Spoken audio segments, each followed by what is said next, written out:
मेरे साथ विकासशील इंसान पार्टी के राष्ट्रीय संरक्षक और पूर्व मंत्री मुकेश सहनी मौजूद हैं। मेरा पहला सवाल तो यह है कि विधान परिषद के अंदर मुख्यमंत्री राबड़ी देवी को लेकर कुछ टिप्पणी करते हैं और उसके बाद पूरा बखेड़ा खड़ा हो जाता है। तो आप अलायंस में हैं राबड़ी देवी की पार्टी के साथ, क्या कहेंगे? नहीं, देखिए, दुर्भाग्यपूर्ण है और हम लोग पहले से हमेशा कहते आ रहे हैं कि नीतीश जी अस्वस्थ हो चुके हैं, उनको सही से उपचार करने की आवश्यकता है। उनके सहयोगी हो या उनके परिवार के लोग हैं, सही से दवा वगैरह सब जो भी है समय पे देने की आवश्यकता है। और बिहार में एज ए मुख्यमंत्री हैं तो हम लोग को चिंता भी है कि एक बिहार में मुख्यमंत्री हो, सूझबूझ हो और जिसमें बिहार क्षमता हो कि बिहार को चलाए। यही मुख्यमंत्री 2010 में बहुत ही अच्छी तरीके से बिहार को चलाए हैं। हम आज भी कभी देखते हैं, सुनने के लिए मिलता, पार्लियामेंट में हमारे बिहार के मुख्यमंत्री नीतीश कुमार जी जब भी भाषण देते थे तौल बोल के बोलते थे, बहुत ही अच्छे तरीके से दहाड़ते थे। विपक्ष का भूमिका जब निभाते थे तो भी अच्छी तरीके से निभाते थे, जब सरकार का पक्ष रखना होता था तो भी अच्छी तरीके से रखते थे। लेकिन अभी जिस तरीके से पिछले 2 सालों से देखिएगा, हाउस में ऐसे ऐसे चीज़ बयान देना, ऐसे ऐसे चीज़ें बोलना जो नहीं बोलना चाहिए था, तो इससे स्पष्ट जाहिर होता कि उनका तबीयत अस्वस्थ है और उनको उपचार करने की आवश्यकता है। और बीजेपी ये चाहता है कि वो नीतीश जी का परसेप्शन ऐसा बने कि नीतीश जी है ना मानसिक रूप से सही नहीं है, ताकि उनको इसका फायदा ये होगा कि बिहार की कुर्सी जो है वो हड़पना चाहते हैं बीजेपी, और इसलिए शायद उनके अभी दवा पानी में जो है ढिलाई दिए होंगे और सही से उनका जो समय पर जो उपचार होना चाहिए वो नहीं करा रहे हैं या नहीं होने देना चाह रहे हैं। तो इस चीज़ से हम लोग बहुत दुखी है, आहत है कि भारतीय जनता पार्टी उनके साथ कुछ भी कर सकते हैं। तो आखिर बिहार की जनता इस पर ज़्यादा से ज़्यादा सोचे समझे।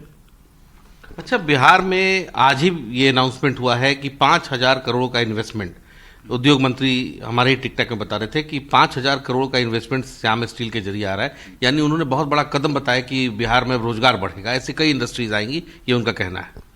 देखिए, 20 साल से तो आया नहीं है और ऐसे आते हैं, घूम घाम के पेपर वर्क होके लौट के चले जाते हैं।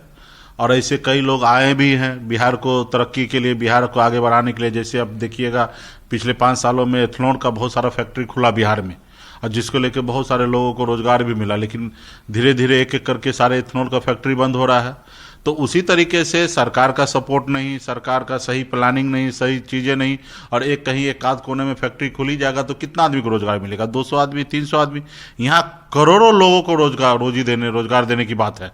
ये 200 अभी 5,000 करोड़ का एक स्टील फैक्ट्री आ जाने से क्या होगा?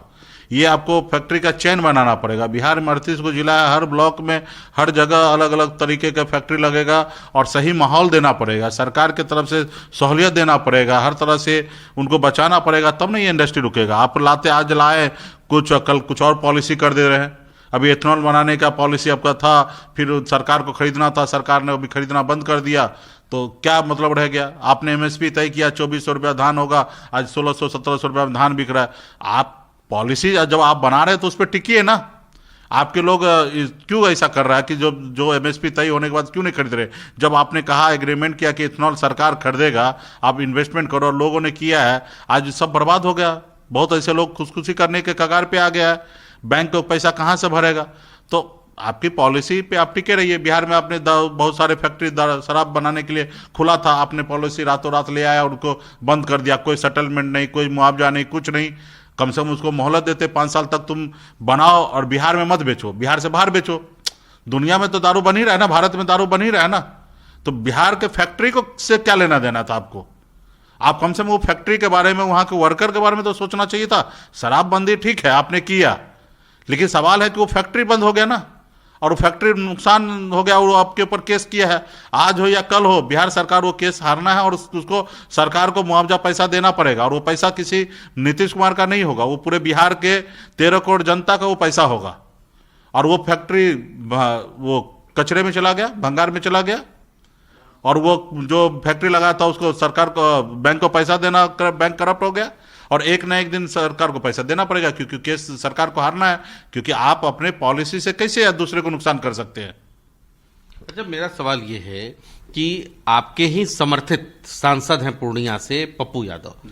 पप्पू यादव लगातार नीट के मामले पर, नीट की जो तैयारी कर रही छात्रा थी उसके विषय को उठा रहे थे। अपनी बात रखते हैं जैसे जनप्रतिनिधि रखते हैं, वो भी रख रहे थे। पप्पू यादव कस्टडी में गए, फिर कई सारे मामले और उन पर खोल दिए गए हैं, फिर वो न्यायिक हिरासत में चले गए। तो ये पूरा प्रकरण कैसे देखते हैं आप?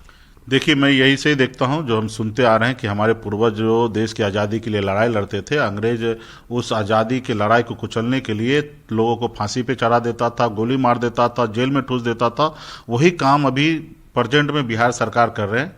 कोई भी अगर कोई घटना हो रहा, कई जगह लड़ाई हो रहा है, चीजें हो रहा है, अगर उसके लिए कोई जनप्रतिनिधि हो या कोई जनता हो, अगर उसके साथ अगर खड़ा होता है तो उसको तरह तरह से सरकार के तरफ से परेशान किया जा रहा है। जैसे अभी आपने देखा दरभंगा में एक 6 साल के बच्ची के साथ रेप करके उसको मार दिया गया। उस जगह पे गांव के लोगों ने उस पीड़ित परिवार के साथ खड़ा हुआ, पुलिस से सवाल जवाब किया, 45 आदमी के नाम के साथ 200 अज्ञात के नाम पे सबके ऊपर केस डाल दिया। हमने सबको परेशान करके 6 लोगों को अरेस्ट कर दिया, जिसका कल एग्जाम था झारखंड में, उसका पुलिस का बहाली का, उस एग्जाम नहीं दे पाया और उस सबको गांव दौड़ा रहा है। उसी तरीके से देखिए पप्पू यादव बिहार में नीट छात्रा का मामला आया, उसमें किस तरीके से उसके साथ बलात्कार हुआ, उसका हत्या कर दिया गया। पुलिस का स्टेटमेंट कई बार अलग अलग तरीके से बदला गया।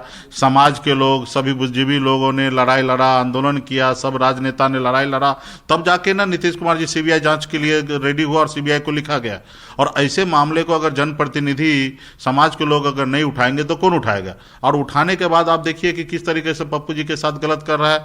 आज उनको एक सांसद है भाई, 35 साल 30 साल पुराना, क्या है उसका एक जमानत ही तो टूटा था, बेल ही टूटा था, वहां पे बेल ले लेते, आप हाउस अरेस्ट कर लेते। आप जबरदस्ती धक्का मुक्की करके उल्टा रात को आप उठा के लेके चले जाते हैं। एक केस भी दिला देते हैं कि सरकारी काम में बाधा है, उनके पुराने केस में बेल भी मिल जाता है, नए केस में आप उनको रिमांड पे ले रहे हैं। अभी उनका सुनवाई होना है, कौन कब किसने पिछले 5-6 दिनों से लगातार बम से उड़ा देंगे जज को। तो ये सब झूठे षड्यंत्र, झूठे ये सारे प्रोपगंडा फैला रहे हैं। क्यों? किसी को बम से उड़ाना है तो विधानसभा चल रहा है ना भाई, विधानसभा विधान परिषद उड़ाएगा, ये जज का ऑफिस क्यों उड़ाने के लिए जाएगा?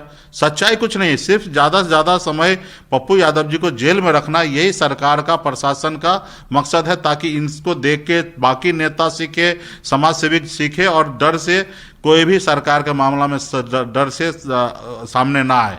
लेकिन हम लोग डरने वाले नहीं है। अब उनको जेल में रखना है, जहां रखना रखे, लेकिन जनता का लड़ाई हम लोग लड़ेंगे, मजबूती से लड़ेंगे। एक आखिरी सवाल है इस सेशन का, मुकेश साहनी क्या विपक्ष की भूमिका, क्योंकि जो विपक्ष है वो 100 दिनों के समय पर है, आप भी 100 दिनों का समय दे रखे हैं, तो 100 दिनों के बाद क्या मुकेश साहनी को सड़कों पर हम लोग देखेंगे? अभी भी है, आगे भी देखिएगा। ऐसे बिहार में कोई घटना नहीं है जहां हम नहीं जा रहे हैं। अभी तक हमने 4 एसपी से जाके मिल लिया, समस्तीपुर हो, मुंगेर हो, बक्सर हो, दरभंगा हो, सबसे जाके मुलाकात कर रहे हैं। सबको जो गलत हो रहा है उसके लिए, जनता का हित के लिए हम जाके डायरेक्ट हम मुलाकात कर रहे हैं और उनको कह रहे हैं कि आप काम कीजिए, आपका धर्म और कर्म बनता है काम करना। अब बहुत ऐसे अधिकारी है जो सुन भी रहा है और काम भी कर रहा है। तो हम लोग जनता के हित में है और मजबूती से जनता के बीच में बने हैं और लड़ाई लड़ते रहेंगे। शुक्रिया हमसे बात करने के लिए। विकासशील इंसान पार्टी के संरक्षक मुकेश साहनी थे, खुलकर अपनी बात रखते हैं। आज भी मुकेश साहनी ने खुलकर अपनी बात रखी है। कैमरे पर मेरे साथ अभिषेक बने हुए थे। मैं स्वप्निल, जी मीडिया, पटना।